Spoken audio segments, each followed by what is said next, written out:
सर्वांना माझा नमस्कार। माझे नाव आयुष राकेश गावित आहे। आजच्या कार्यक्रमाचे अध्यक्ष माझे गुरुजन वर्ग व माझे विद्यार्थी मित्रांनो, सर्वप्रथम आपणा सर्वांना स्वातंत्र्य दिनाच्या खूप खूप शुभेच्छा। मित्र हो, आपल्याला माहित आहे की भारताला 15 ऑगस्ट 1947 रोजी स्वातंत्र्य मिळाले, पण त्या स्वातंत्र्याचा आनंद घेता यावा तसेच देशात सर्वांना शांततेत सुखा समाधानाने जगता यावे म्हणून संविधान निर्मितीचे महान कार्य हाती घेण्यात आले। भारतीय संविधानाचे शिल्पकार डॉक्टर बाबासाहेब आंबेडकर व संपूर्ण मसुदा समितीच्या सदस्यांनी संविधान निर्मितीची जबाबदारी 2 वर्षे 11 महिने 18 दिवस सतत परिश्रम घेऊन पार पाडली। देशाचे समृद्ध संविधान तयार केले गेले जो न्याय प्रेरणा देतो। या दिवशी लोकशाही अवतरली, भारत देश लोकशाही प्रधान देश बनला। मित्रांनो, आपल्याला संविधानाने दिलेल्या अधिकाराचा व कर्तव्याचा आपण सदैव आदर करूया। देशासमोर येणारी प्रत्येक समस्या माझी समस्या समजून ती दूर करण्याचा प्रयत्न करूया। देशाचा प्रत्येक देशबांधव माझा बांधव आहे असे वागून संविधानाचा सन्मान करूया। आपल्या भारताला एक समृद्ध तसेच संपन्न देश बनवूया।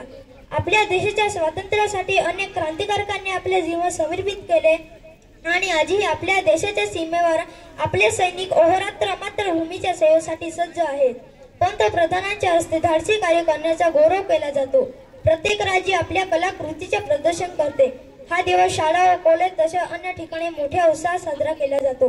मुले तिरंगी रंगाचे झेंडे हातात घेऊन भारत माता की जय वंदे मातरम अशा घोषणा देतात। शाळा व कॉलेज तिरंगी झेंडे व फुगे लावून शोषोभीती करतात। असे राष्ट्र सण साजरे केल्यामुळे प्रत्येकाच्या मनातील राष्ट्रप्रेम राष्ट्रभावना उजळून निघते।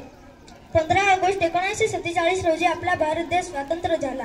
स्वातंत्र्याच्या इतक्या वर्षानंतरही आज आपण गुन्हेगार, भ्रष्टाचार आणि हिंसाचाराच्या समस्याशी लढत आहोत। ही अत्यंत लाजिरवाणी बाब आहे। आता वेळ आली आहे की आपण एकत्र येऊन या वाईट गोष्टी आपल्या देशातून काढून टाकाव्या आणि आपल्या देशाला यशस्वी, विकसित व स्वच्छ देश बनवूया। चला, या पवित्र प्रजासत्ताक दिनी आपण सर्वांना तारण देऊया। आपण सर्वजण बापूचे आदर्श स्वीकारून नवीन समाज निर्माण करू। आम्ही मदर इंडियाच्या शूर मुलांच्या बलिदानाचा व्यर्थ विचार करणार नाही।